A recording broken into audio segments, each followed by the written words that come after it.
La fuite en ballon.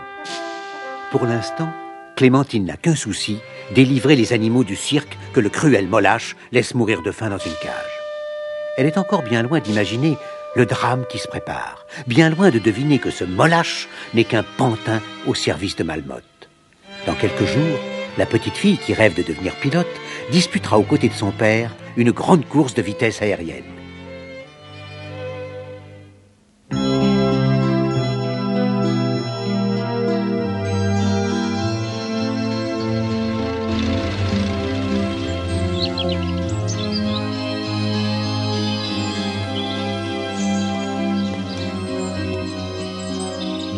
Allons les enfants, demain la grande course de vitesse aérienne sera présidée par Clément Ader lui-même, celui qu'on appelle le père de l'aviation. Et maintenant, une question qui vaudra 3 bons points. Qui d'entre vous peut me dire qui a inventé le mot avion? Clément Ader, monsieur. Bravo! Et maintenant, voulez-vous me dire à quoi vous fait penser ce drôle d'engin sur lequel, en 1890, il effectua son premier vol? Une tortue, monsieur. Eh bien, moi, j'hésite un peu entre une girafe à roulettes et madame la directrice quand elle a des bigoudis. Allons, je vous en prie, les enfants, du sérieux. Cherchez encore un peu, allons.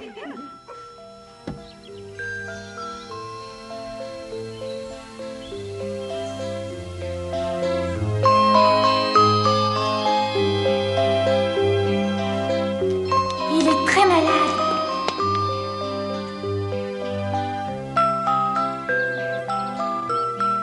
Clémentine, et toi, qu'est-ce que tu vois? Moi? Eh bien, moi, je vois des animaux tristes et malheureux. Mais qu'est-ce que tu racontes, Clémentine? Regarde donc le tableau. Ah oui. Vous voulez que je vous dise que l'avion de Clément Ader ressemble à une chauve-souris et qu'il a hésité entre la cigogne et la roussette.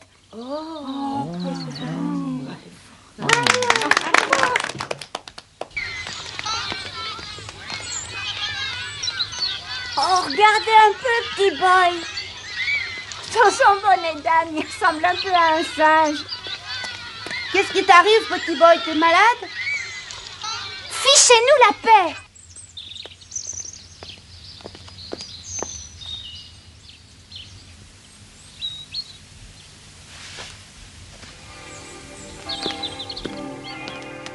C'est pas possible, il faut absolument faire quelque chose. J'y ai pensé toute la journée. T'as pas une idée? Non, et toi?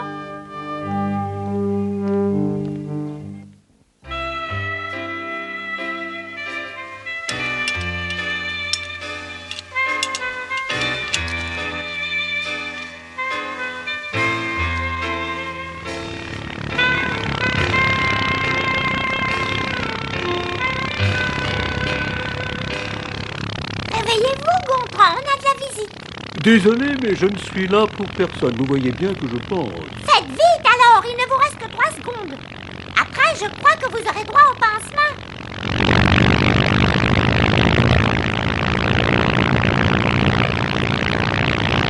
Une, 2.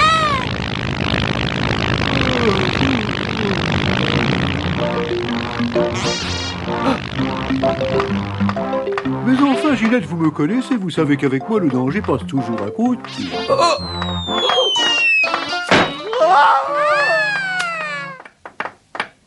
avez raison, le danger est toujours à côté. Il passe même tout à côté. Ça va, Gontran? Quelque chose qui ne va pas, Gontran.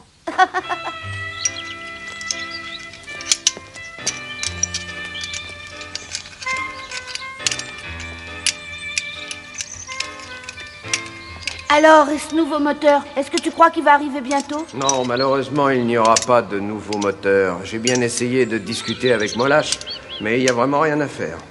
Presque toutes mes économies sont passées dans la réparation de la fusée. Alors ça veut dire que tu n'as plus aucun espoir de pouvoir gagner cette course, papa?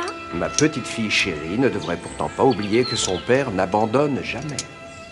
Et d'abord, Molache, il t'a roulé. Sa fusée, elle est même pas cassée. Elle a juste une vague bosse sur le nez. Mais oui, c'est un escroc. Bon, les enfants, maintenant, il faut qu'on travaille. Vous devriez aller vous promener un peu du côté des tribunes. Vous verrez, on a organisé une exposition de vieilles machines volantes. Je vous assure qu'il y en a de très drôles. Entendu, tu viens, petit boy? Oh non, je préfère rester ici pour les aider à réparer.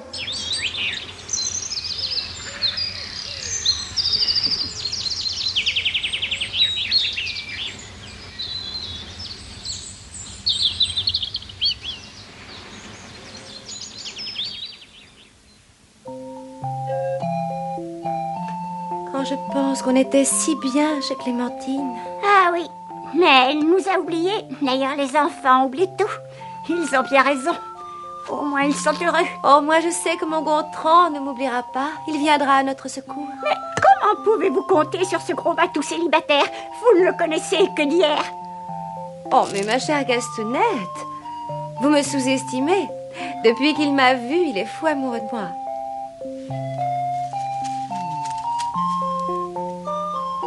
Oh, je ne sais pas ce que j'ai, je ne suis pas très enfant. Qu'est-ce que ça doit être, les autres choses?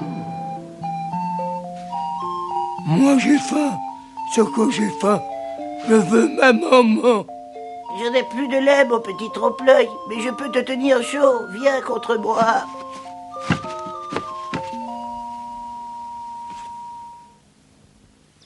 Mes enfants, voici le Ferber 9.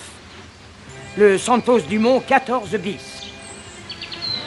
Et au fond, tout là-bas, l'Antoinette type 7. Et là, plus près de nous, l'hélicoptère d'Enrico Forlanini. Et ici, mon avion 3, un ancêtre. Et enfin, le Dupuis de Côme, qui est un dirigeable et non pas un avion. Vous pouvez remarquer qu'il y a les modèles les plus différents et les plus ingénieux. Monsieur le Président, vous allez pouvoir m'inscrire pour la grande course de demain. Ma fusée à vapeur est réparée. Mais oui, bien volontiers, cher monsieur, mais vous m'excuserez, j'ignore tout de votre fusée à vapeur.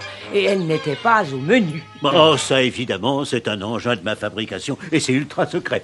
Vous pouvez me croire, jamais dans l'histoire de l'aviation, un appareil aura volé aussi vite. Vous avez devant vous un véritable héros, un conquérant du ciel. Le vainqueur de la course pour vous servir. Mais je n'en doute pas un instant, je n'en doute pas. Mais modérez votre ardeur, je vous prie. Chez nous, les aviateurs, la réserve est de mise. Oh, absolument, absolument. Et c'est joliment bien tourné, mais n'empêche que je vais gagner cette course. Mollache, souvenez-vous, monsieur le président, Mollache. Si je comprends bien, votre fusée est déjà réparée. Et l'argent de mon père, alors? Il va servir à quoi? À redorer vos dents ou à nourrir les animaux? Elle est encore dans mes pattes, cette sale petite bête. Oh, Venez avec moi, monsieur le président, je vais vous faire les honneurs de ma fusée. Quant à toi, disparais tout de suite. Vous m'excuserez auprès de votre saucisse, monsieur, mais j'ai déjà saucissonné. Et toi, méfie-toi, si jamais je te vois rôder autour du cirque, je t'assure que je t'enferme dans une cage avec les animaux. Bonjour, ma petite Clémentine. Mais comment connaissez-vous mon nom? Les enfants m'ont parlé de toi, et j'ai même appris que ton père avait de gros ennuis à cause de ce Mollache. Oui, et sans son nouveau moteur, il a toutes les chances de finir dernier. Allons, allons, Clémentine, ne sois pas triste. Il y a peut-être une solution. Conduis-moi au hangar de ton père.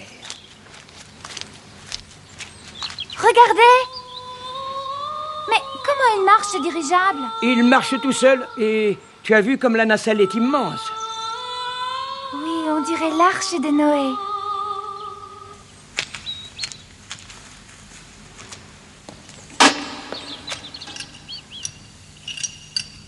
Je vous dérange, mais dites-moi, c'est un véritable bolide que vous avez là. Vous pensez faire combien de mètres?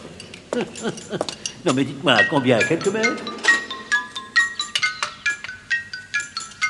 5 mètres? Oh, c'est bon.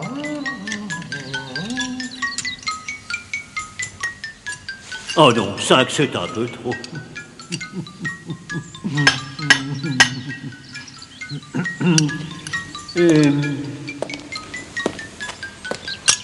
Oh, mais ça, au moins, c'est de la belle mécanique. Moi, à votre place, je la mettrais au musée. Oh, mais tiens, mais j'y pense. Il me faudrait des pièces détachées. Ça peut toujours servir. Alors, vous êtes dans le besoin? Tenez, je vous l'achète 5 francs. Je sais que vous dépassez allègrement les limites de la bêtise, monsieur, mais vous commencez à me fatiguer. Sortez! Ah, bon, attendez, je vais faire un effort. 7 francs. Mais c'est bien parce que vous m'êtes sympathique, sinon... Oh, mais plus vite que ça! Ah! Oh,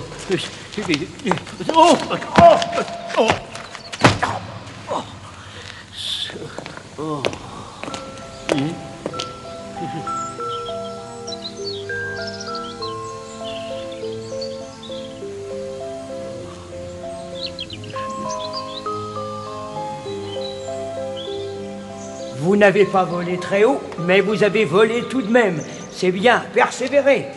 La course n'a lieu que demain. Oui, mais il faut qu'il s'entraîne. Allez, papa, vas-y, continue.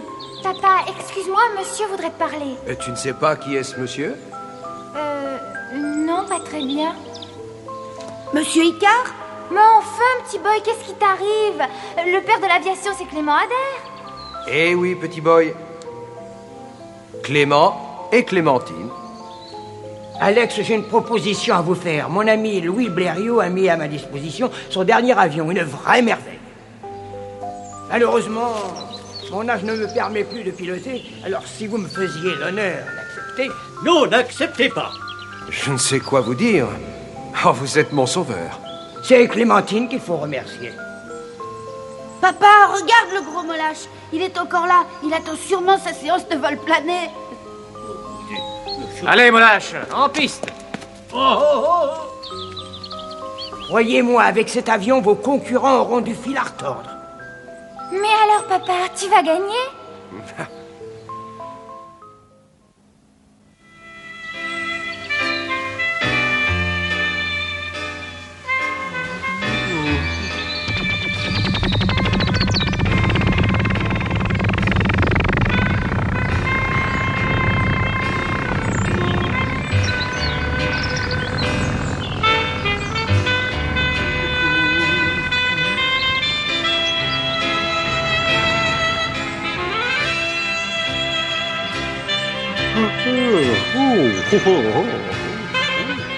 Ça, c'est Alex qui essaye son nouveau Blériot.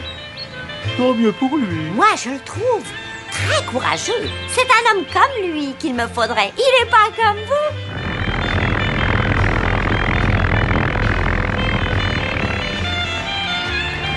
Une grande vedette de cirque est folle d'un gros chat. Et qu'est-ce qu'il fait, le chat? Il bouge pas. Il la laisse mourir dans une cage. Mais je ne sais pas quoi faire. Vous n'êtes donc jamais tombé amoureux? Non, jamais. Oh, ces philosophes qui ne connaissent rien à la vie. Si vous m'écoutiez. Je vous écoute, Ginette. Je ne suis plus sourd. Et grâce à qui? Grâce à Ginette. Alors maintenant, il faut que vous suiviez mes conseils. Allez, en route le chat. Vous pensez que Starlet m'en veut? Regarde comme la nacelle est grande. Je suis certaine qu'ils pourront tous rentrer là-dedans. Oui, peut-être. Mais ça doit être drôlement difficile à faire marcher. Pas du tout. Au contraire même. Il paraît que c'est simple comme bonjour. Peut-être, mais leur faudrait une boussole. Tu as raison. Il faut prévenir Illico et Éole.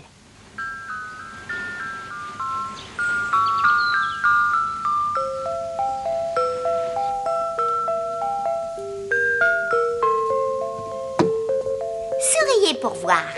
Vous êtes trop crispé, mon cher Gontran. Non, ça ne va pas du tout. Mais pas du tout. Si vous pensez que votre fiancée Starlet au Wawa va apprécier cette grimace, mais c'est pas possible. Oh, mais non, décidément, mon pauvre Gontran, vous n'êtes pas comédien pour dessous. J'ai une idée. Starlet a toujours rêvé de se faire enlever par Zorro. Vous voyez ce costume? Oh, je vois. Je crois que c'est pour un nain. Il va vous aller comme un grand. Vraiment, vous croyez? Oh, Habillez-vous vite. oh, c'est... Oh. Le loup, Gontran, voyons le loup. Oh, oh. Où ça? Où ça? Hein? Où? Sur votre tête, voyons, Gontran, réfléchissez pour une fois. Sur ma tête? Oh. Le loup est un masque que l'on met sur les yeux, Gontran. Comme Zorro, pour faire peur. Parfait. Le texte maintenant? C'est vraiment utile? J'ai si mal à la tête. Allons, Gontran, pas de comédie. Starlet adore la poésie. Répétez après moi. Starlet, allons voir si la rose qui ce matin avait des closes. Starlet, voilà des roses. Je vous soufflerai. Et maintenant, un peu d'eau de toilette. Vous sentez le vieux garçon. Prenez la bouteille de parfum. Zoro ne mettrait jamais de parfum. Et puis je suis sûr que ça va me tourner la tête. Justement, Gontran. Justement. Et quand la tête tourne, le cœur va plus vite. Ça suffit? Faites toujours tout en petit, Gontran. Vous n'irez pas loin. Oh.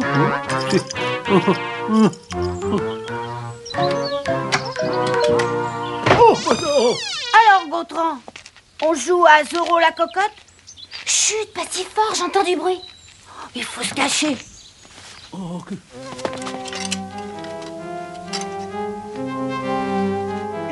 Illico, mais vous n'avez encore pas assez de moi, rien. Alors, Zoro, mais qu'est-ce que vous attendez? Cachez-vous. Mais pourquoi, Ginette? Zoro n'a peur de rien. Tiens, d'où sort-il celui-là?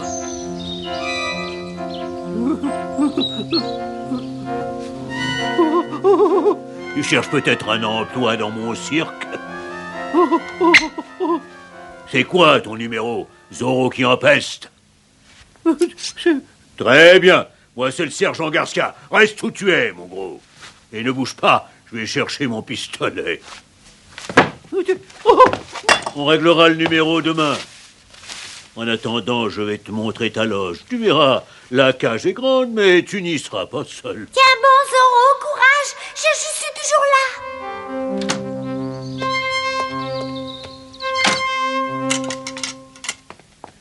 Pauvre Gontran. Eh ben, le voilà dans de beaux draps. Qu'est-ce qu'on peut faire pour lui? De toute façon, il faut se dépêcher.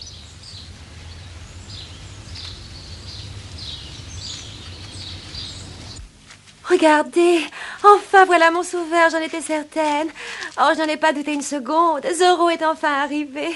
J'ai toujours cru en lui. Maintenant. Oh, dites-moi que je ne rêve pas. Allez-y, Zoro, c'est le moment ou jamais. On n'aura pas fait tout ça pour rien, souriez. Bravo, Gontran. Et maintenant, une petite chanson. Quand tu me prends dans tes pattes, je te miaule tout bas, que tu me rends toute chose. Les roses, voyons, Gontran, n'oubliez pas. Auprès de toi, je vois la vie en rose. Je vous envie, ma chère Scarlett. Vous en avez de la chance, vous savez. Et alors là, si Molache se réveille, Tu le rendors à grands coups de marteau. j'ai trouvé une idée sous mon chapeau. Vous savez que ce sera mon baptême de l'air? La nuit est tombée. C'est le moment. Déjà, Tu as peur? pour Éole et pour les animaux. Oh, moi, qui sais à mon âge, je ne crains plus grand-chose. Oh, ne t'inquiète pas, mon Illico. Je serai bientôt de retour. Je viendrai te chercher et ce sera une nouvelle Et vie. si jamais le vent il est mauvais? Peu importe, nous serons libres comme l'air.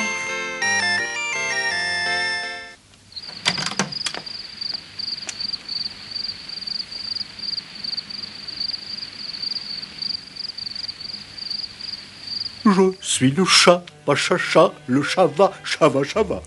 Je suis le chat, bla, bla, bla, bla, bla. Oh, quel poète. Poète ou pas, nous, on aimerait bien dormir. Déjà qu'on a le ventre creux. Allez les enfants, réveillez-vous. C'est l'heure de partir. Suivez-moi. Pas un bruit.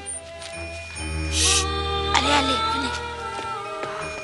Non, Starlet, ne me quitte pas. Mais non, grand fou.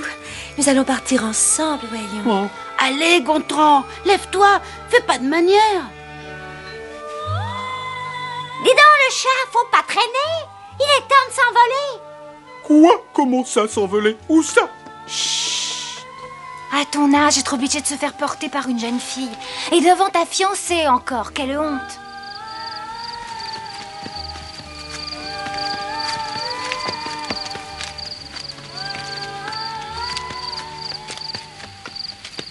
Il n'y a pas d'autre chemin, Éole? Alors nous n'avons pas le choix.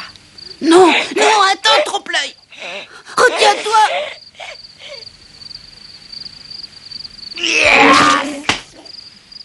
Oh, qui va là?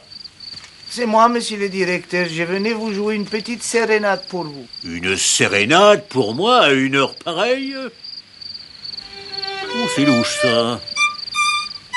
Au voleur! Ça, Écarte-toi! Laisse-moi passer! Au voleur!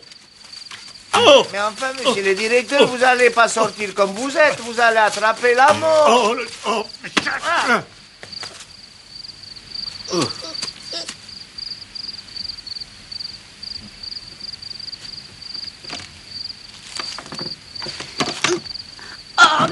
mes forts gros patapous! Mon chat.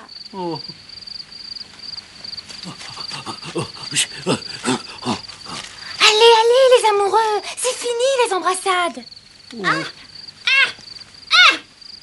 Oh non! Gontran! Gontran! Starlette.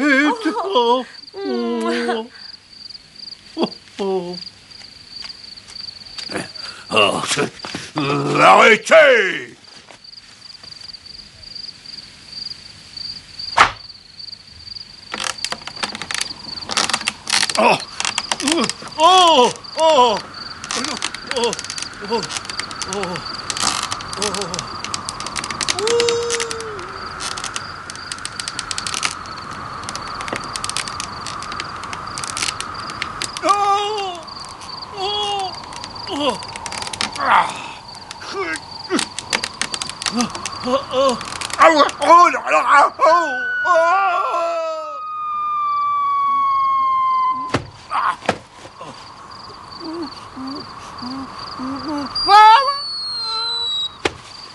Filons d'ici!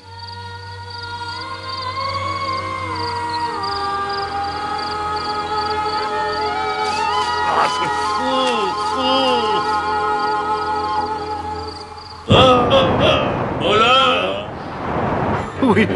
Oui, maître. Tu es le plus minable de mes envoyés sur Terre. Je sais, maître, je sais. Mais croyez-moi, ça ne va pas durer. Je vais me venger. Je te laisse une dernière chance. Veille cette fois à ce que le mal s'accomplisse. Sinon... J'ai une idée, maître. J'ai une idée.